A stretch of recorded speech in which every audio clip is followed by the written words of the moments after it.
Hello friends, welcome to IAS यात्रा।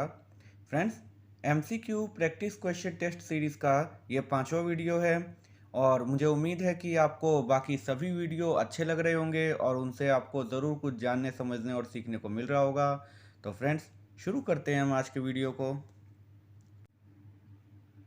पहला question है फ्रेंड्स, मुगल काल के संदर्भ में निम्नलिखित युग्मों पर विचार कीजिए। तो आपके सामने शब्द और संबंधित अर्थ दिए हुए हैं। आपको बताना है कि इनमें से कौन सा युग्म सही है। आपके ऑप्शन है केवल एक और दो, केवल एक और तीन, या एक, दो और तीन, तीनों। तो फ्रेंड्स, इसका सही आंसर होगा केवल एक और दो। तो केवल एक और दो सही है और बाकी अर्थात जो तीसरा है वो गलत है। इसकी व्याख्या देख लेते हैं फ्रेंड्स। तो परगना का अर्थ होता है मुगल प्रांतों में एक प्रशासनिक प्रमंडल। पेशकश का अर्थ होता है मुगल राज्य के द्वारा ली जाने वाली एक तरह की भेंट। पायक का अर्थ क्या होता है? असम राज्य के ऐसे लोग जिन्हें जमीन के बदले सैनिक सेवा देनी पड़ती थी। उल्लेखनीय है कि जमींदारों की व्यक्तिगत जमीनों को मिल्कियत कहा जाता था।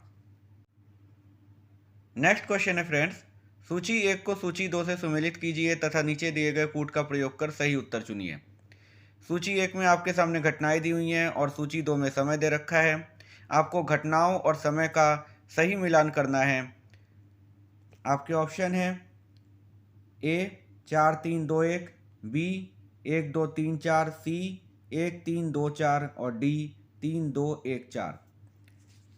इसका सही आंसर है फ्रेंड्स 1-3-2-4, अर्थात पानीपत का प्रथम युद्ध 1526 में, नादिर शाह का आक्रमण 1739 में, ईस्ट इंडिया कंपनी द्वारा दीवानी प्राप्त करना 1765 में, पानीपत का तीसरा युद्ध 1761 में।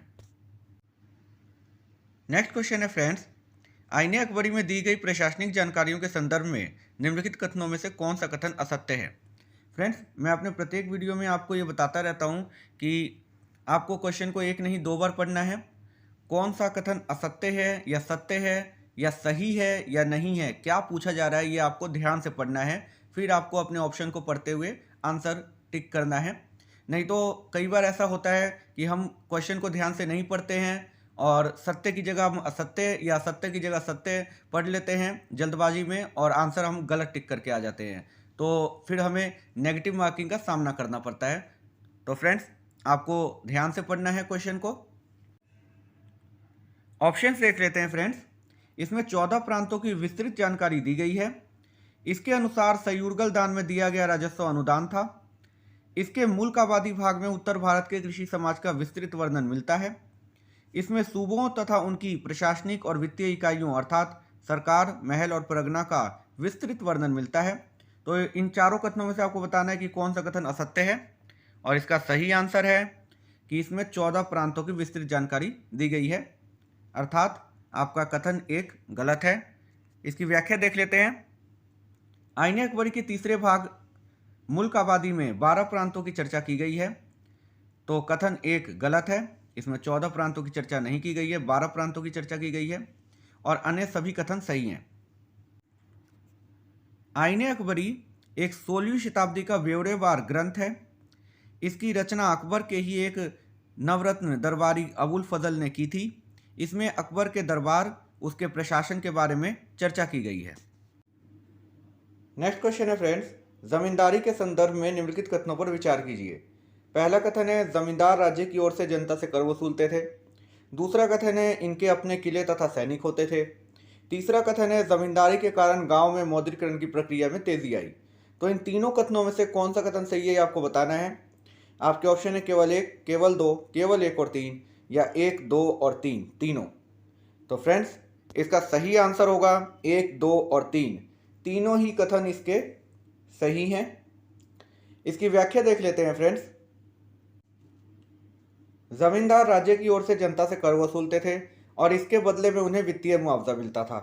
सैनिक संसाधन जमींदारों की ताकत का एक जरिया थे।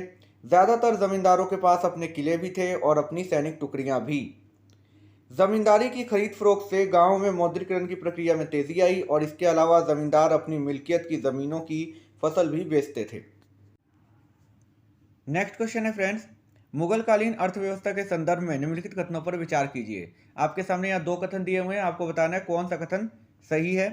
पहला कथन है 17वीं सदी के कृषक आंदोलनों के दमन में जमींदारों ने महत्वपूर्ण भूमिका निभाई। दूसरा कथन है दीवान पर पूरे राज्य की वित्तीय देखरेख की जिम्मेदारी थी। तो इन दोनों कथनों में से कौन सा कथन सही है आपको बताना है। आपके ऑप्शन है केवल एक, केवल दो, एक और दो दोनों, और ना तो एक ना तो दो। तो इसका सही आंसर है फ्रेंड्स केवल दो, अर्थात पहला कथन गलत है। किस प्रकार गलत है वो हम व्याख्या में देख लेते हैं। 17वीं सदी में जमींदारों को शोषक के रूप में नहीं दिखाया गया है। आमतौर पर राज्य के राजस्व अधिकारी किसानों के गुस्से का शिकार होते थे। इस काल में भारी संख्या में कृषि विद्रोह हुए और उनमें राज्य के खिलाफ जमींदारों को अक्सर किसानों का समर्थन मिला। तो कथन एक गलत है। दीवान के दफ्तर पर पूरे राज्य की वित्तीय व्यवस्था की देखरेख की जिम्मेदारी थी। तो कथन दो सही है। नेक्स्ट क्वेश्चन है फ्रेंड्स, भू राजस्व प्रणाली के संदर्भ में निम्नलिखित में से कौन सा कथन सही नहीं है।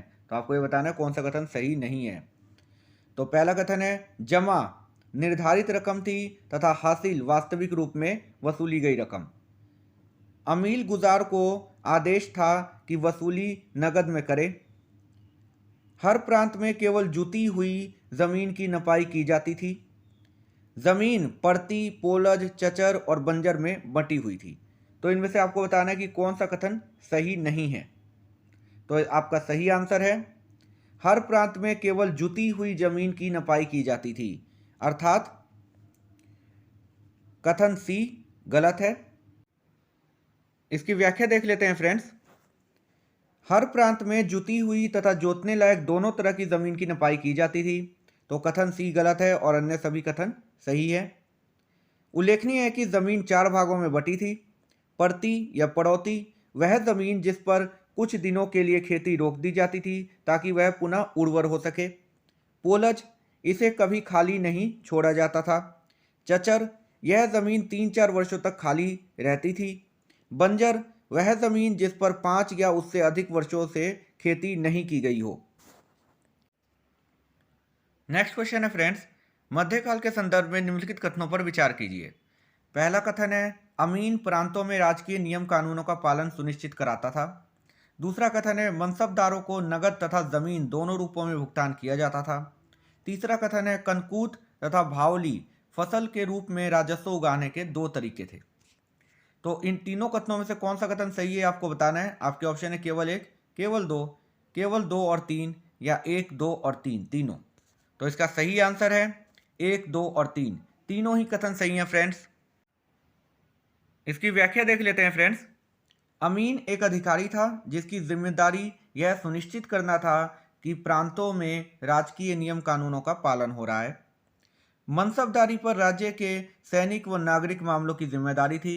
कुछ मनसबदारों को नगद भुगतान किया जाता था जबकि उनमें से अधिकतर को साम्राज्य के अलग अलग हिस्सों में राजस्व के आवंटन के जरिए भुगतान किया जाता था। समय समय पर उनका स्थानांतरण भी किया जाता था। कनकूत तथा भावली फसल के रूप में राजस्व उगाने के दो तरीके थे। इसमें कनकूत का अर्थ होता है अनाज का अंदाजा लगाने तथा भावली का अर्थ है बटाई से। नेक्स्ट क्वेश्चन है फ्रेंड्स, आईने अकबरी के संदर्भ में निम्नलिखित कथनों पर विचार कीजिए। पहला कथन है इसे 5 संशोधनों के बाद पूरा किया गया। दूसरा कथन है अकबरनामा की रचना 3 जिल्दों में की गई। तीसरा कथन है पहली जिल्द में आईने अकबरी के शाही नियम कानून का सारांश राजपत्र के रूप में संकलित किया गया।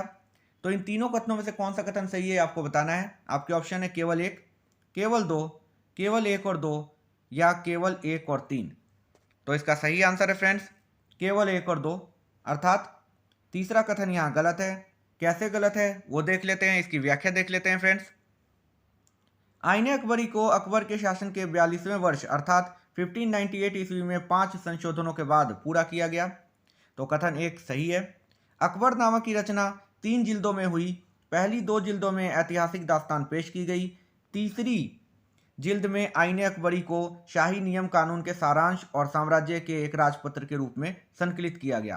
तो अतः कथन 2 सही है और 3 गलत है। नेक्स्ट क्वेश्चन है फ्रेंड्स, जमींदारी प्राप्त करने की प्रक्रिया में निम्नलिखित में से कौन से तरीके वैध थे। वैलिड तरीके की बात हो रही है यहाँ पर। पहला है नई जमीनों को बसाकर, दूसरा है अधिकारों के हस्तांतरण के जरिए, तीसरा है राज्य के आदेश से, चौथा खरीद कर।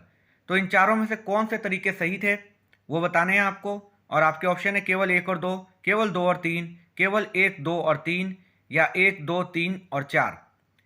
तो आपका सही आंसर है फ्रेंड्स 1, 2, 3 और 4। इसकी व्याख्या देख लेते हैं। उपर्युक्त सभी तरीकों द्वारा जमींदारी प्राप्त की जा सकती थी। नई जमीनों को बसाकर, जंगलबाड़ी, अधिकारों के हस्तांतरण के जरिए, राज्य के आदेश से, या फिर खरीद कर। यही वे प्रक्रियाएं थी जिनके जरिए अपेक्षाकृत निचली जातियों के लोग भी जमींदारों के दर्जे में दाखिल हो सकते थे, क्योंकि जमींदारी खरीदी तथा बेची जा सकती थी। अगेन एक और क्वेश्चन आईने अकबरी से। अबुल फजल द्वारा लिखी गई आईने अकबरी के लेखन का मुख्य उद्देश्य क्या था? तो फ्रेंड्स आपके सामने 4 ऑप्शन है। पहला ऑप्शन है जमींदार तथा शासक वर्ग के संबंधों को स्पष्ट करना। दूसरा ऑप्शन है साम्राज्य का एक ऐसा खाका पेश करना जहां मजबूत सत्ताधारी वर्ग सामाजिक मेलजोल बनाकर रहता है। तीसरा ऑप्शन है मुगल राजधानी से दूर इलाकों पर भी मुगल सम्राटों ने नियंत्रण स्थापित तथा नियमित कर वसूली का विवरण देना। चौथा है अकबर के मजबूत सैन्य तंत्र और विशाल साम्राज्य का विवरण देना। इसका सही आंसर है फ्रेंड्स साम्राज्य का एक ऐसा खाका पेश करना जहां मजबूत सत्ताधारी वर्ग सामाजिक मेलजोल बनाकर रहता है। इसकी व्याख्या देख लेते हैं फ्रेंड्स। 16वीं तथा 17वीं सदी के कृषि इतिहास को समझने के लिए आईने अकबरी प्रमुख स्रोत है। इसे अबुल फजल ने लिखा है। इसमें खेतों की नियमित जुताई, करों की उगाही, राज्य व जमींदारों के मध्य संबंधों के नियमन आदि से संबंधित राज्य द्वारा उठाए गए कदमों का लेखा जोखा प्रस्तुत किया गया। आईने अकबरी के लेखन का मुख्य उद्देश्य अकबर के साम्राज्य का एक ऐसा खाका पेश करना था जहां एक मजबूत सत्ताधारी वर्ग सामाजिक मेलजोल बनाकर रखता था। तो कथन बी सही है। उल्लेखनीय है कि अबुल फजल के अनुसार मुगल राज्य के खिलाफ कोई बगावत या किसी भी किस्म की स्वायत्त सत्ता की दावेदारी का असफल होना तय था। दूसरे शब्दों में किसानों के बारे में जो कुछ हमें आईने अकबरी से पता चलता है वह सत्ता के ऊंचे गलियारों का नजरिया था। नेक्स्ट क्वेश्चन है फ्रेंड्स, मध्यकाल में जमींदारी संबंधी अधिकारों के संदर्भ में निम्नलिखित कथनों पर विचार कीजिए। पहला कथन है महिलाओं को संपत्ति पर पुश्तैनी हक मिलता था। दूसरा कथन है विधवा महिलाएं भी संपत्ति की विक्रेता हो सकती थी। तीसरा कथन है महिलाओं को मिली पुश्तैनी जमींदारी को गिरवी रखने की अनुमति नहीं थी। चौथा कथन है बंगाल में महिला जमींदारी पाई जाती थी। तो इन चारों कथनों में से कौन से कथन सही हैं ये आपको बताने हैं। आपके ऑप्शन है केवल 1, केवल 1 और 3, केवल 1, 2 और 4, या केवल 3 और 4। इसका सही आंसर है फ्रेंड्स केवल 1, 2 और 4, अर्थात कथन 3 गलत है यहां पे और बाकी कथन सही हैं। इसकी व्याख्या देख लेते हैं फ्रेंड्स। मध्यकाल में बड़े खेतीहर परिवारों में महिलाओं को पुश्तैनी संपत्ति का हक मिला हुआ था, अतः कथन 1 सही है। विधवा महिलाएं विशेषकर राजस्थान पुश्तैनी संपत्ति के विक्रेता के रूप में ग्रामीण जमीन के बाजार में सक्रिय हिस्सेदारी रखती थी, अतः कथन 2 भी सही है। हिंदू तथा मुसलमान महिलाओं को जमींदारी उत्तराधिकार में मिलती थी, जिसे बेचने तथा गिरवी रखने के लिए वे स्वायत्त थीं, अतः कथन 3 गलत है, जैसा मैंने पहले कहा था। बंगाल में भी महिला जमींदार पाई जाती थी। यह 18वीं सदी में सबसे बड़ी तथा मशहूर जमींदारियों में से एक थी। राजशाही की जमींदारी जिसकी कर्ता धर्ता एक स्त्री थी, अतः कथन 4 सही है। नेक्स्ट क्वेश्चन है फ्रेंड्स, मुगलकालीन अर्थव्यवस्था और तत्कालीन कृषि समाज में महिलाओं के संदर्भ में निम्नलिखित कथनों पर विचार कीजिए। आपके सामने यहाँ 3 कथन दिए हुए हैं। पहला कथन है मुगलों के केंद्रीय इलाकों में कर की गणना तथा वसूली नगद व जिन्स दोनों रूपों में की जाती थी। दूसरा कथन है किसी वस्तु का वाणिज्यकरण होने से उसमें महिलाओं के श्रम की भागीदारी बढ़ जाती थी। तीसरा कथन है तलाकशुदा तथा विधवा महिलाओं को कानूनन शादी करने की अनुमति नहीं प्रदान की गई है। तो आपको बताना है कि इन तीनों कथनों में से कौन से कथन सही नहीं है। आपके ऑप्शन है केवल 1, केवल 1 और 3, केवल 1 और 2, या केवल 3। इसका सही आंसर है फ्रेंड्स केवल 1 और 3, अर्थात कथन 2 सही है, बाकी कथन 1 और 3 गलत है। इसकी व्याख्या देख लेते हैं फ्रेंड्स। मुगलों के केंद्रीय इलाकों में कर की गणना और वसूली दोनों नगद में की जाती थी। जो दस्तकर निर्यात के लिए उत्पादन करते थे उन्हें उनकी मजदूरी या पूर्व भुगतान भी नकद में ही मिलता था, तो कथन एक सही नहीं है। किसी वस्तु का जितना वाणिज्यकरण होता था उसके उत्पादन के लिए महिलाओं के श्रम की उतनी ही मांग होती थी, तो कथन दो सही है। तलाकशुदा तथा विधवा दोनों ही कानूनन शादी कर सकती थी, तो कथन तीन गलत है। नेक्स्ट क्वेश्चन है फ्रेंड्स, मुगलकालीन ग्रामीण व्यवस्था के संदर्भ में कौन सा कथन सही नहीं है, ये आपको बताना है कौन सा कथन सही नहीं है। कथन पढ़ लेते हैं फ्रेंड्स। किसान का अपनी जमीन पर व्यक्तिगत अधिकार था। दूसरा कथन है पंचायतों को किसी पर जुर्माना लगाने तथा समुदाय से निष्कासित करने का अधिकार था। तीसरा कथन है जाति की अवहेलना रोकने के लिए लोगों के आचरण पर नजर रखना मुखिया की जिम्मेदारी थी। चौथा कथन है उत्तर भारत में ऐसी जमीनें दस्तकरों की मिरास या वतन बन गई जिन पर दस्तकरों का पुश्तैनी अधिकार होता था। इसका सही आंसर है फ्रेंड्स, उत्तर भारत में ऐसी जमीनें दस्तकरों की मिरास या वतन बन गई जिन पर दस्तकरों का पुश्तैनी अधिकार होता था। इसकी व्याख्या देख लेते हैं फ्रेंड्स। महाराष्ट्र में ऐसी जमीनें दस्तकरों की मिरास या वतन बन गई जिन पर दस्तकरों का पुश्तैनी अधिकार होता था, अतः कथन डी गलत है। उत्तर भारत में ऐसे उदाहरण नहीं मिलते, अन्य सभी कथन सही हैं। नेक्स्ट क्वेश्चन है फ्रेंड्स, मुगल काल के संदर्भ में निम्नलिखित कथनों पर विचार कीजिए। पहला कथन है तिलहनी तथा दलहनी फसलों की गणना नकदी फसलों में की जाती थी। दूसरा कथन है मक्का भारत में ब्रिटिश लाए थे। तो इन दोनों कथनों में से कौन सा कथन सही है ये आपको बताना है। आपके ऑप्शन है केवल एक, केवल दो, एक और दो दोनों, और ना तो एक ना तो दो। तो फ्रेंड्स इसका सही आंसर है केवल एक, अर्थात तिलहनी तथा दलहनी फसलों की गणना नकदी फसलों में की जाती थी, तो कथन एक सही है। मक्का अफ्रीका तथा स्पेन के रास्ते भारत आया और 17वीं सदी तक इसकी गिनती पश्चिम भारत की मुख्य फसलों में होने लगी, तो कथन दो गलत है। नेक्स्ट क्वेश्चन है फ्रेंड्स, मुगल कालीन फसल उत्पादन के संदर्भ में निम्नलिखित कथनों पर विचार कीजिए। आपके सामने यहाँ दो कथन दिए हुए हैं। पहला कथन है पैदावार में भारी विविधता पाई जाती थी। दूसरा कथन है सर्वोत्तम फसलों को जिनसे कामिल कहा जाता था। उपयुक्त कथनों में से कौन से कथन सही है आपको बताने हैं। आपके ऑप्शन है केवल एक, केवल दो, एक और दो दोनों, और ना तो एक ना तो दो। इसका सही आंसर फ्रेंड्स एक और दो दोनों ही कथन बिल्कुल सही है। इसकी व्याख्या देख लेते हैं।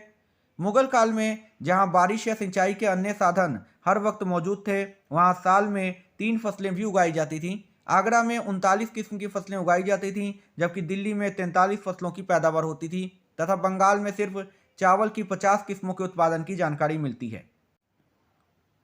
सर्वोत्तम फसलों के लिए जिनसे कामिल शब्द का प्रयोग किया जाता था, गन्ना तथा कपास फसलें इसमें शामिल थी। नेक्स्ट क्वेश्चन है फ्रेंड्स, तंबाकू के संदर्भ में निम्नलिखित कथनों पर विचार कीजिए। पहला कथन है यह पौधा पुर्तगालियों द्वारा भारत लाया गया। दूसरा कथन है शाहजहां ने इसके सेवन पर पाबंदी लगा दी। तीसरा कथन है 17वीं सदी के अंत तक यह व्यापार, खेती तथा उपयोग की एक मुख्य वस्तु बन गया। इन तीनों कथनों में से कौन सा कथन सही है यह आपको बताना है।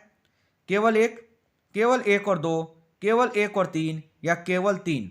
तो इसका सही आंसर है फ्रेंड्स केवल एक और तीन, अर्थात कथन दो गलत है। इसकी व्याख्या देख लेते हैं फ्रेंड्स। तंबाकू का पौधा सबसे पहले पुर्तगालियों के माध्यम से दक्कन पहुंचा और वहां से 17वीं सदी की शुरुआत में उत्तर भारत लाया गया, तो कथन एक सही है। 1604 ईस्वी के बाद तंबाकू के प्रयोग में तेजी आई, जिससे चिंतित होकर जहांगीर ने तंबाकू पर पाबंदी लगा दी, तो कथन दो गलत है। 17वीं सदी के अंत तक तंबाकू पूरे भारत में खेती, व्यापार और उपयोग की मुख्य वस्तुओं में से एक बन गया था, तो कथन तीन भी सही है। नेक्स्ट क्वेश्चन है फ्रेंड्स, निम्नलिखित में से किस पुस्तक में रहट से सिंचाई का वर्णन मिलता है। आपके ऑप्शन है बाबरनामा, सियासतनामा, तारीख फिरोज शाही, या पद्मावत। इसका सही आंसर है फ्रेंड्स बाबरनामा। इसकी व्याख्या देख लेते हैं। रहट के जरिए सिंचाई किए जाने का वर्णन बाबरनामा में मिलता है।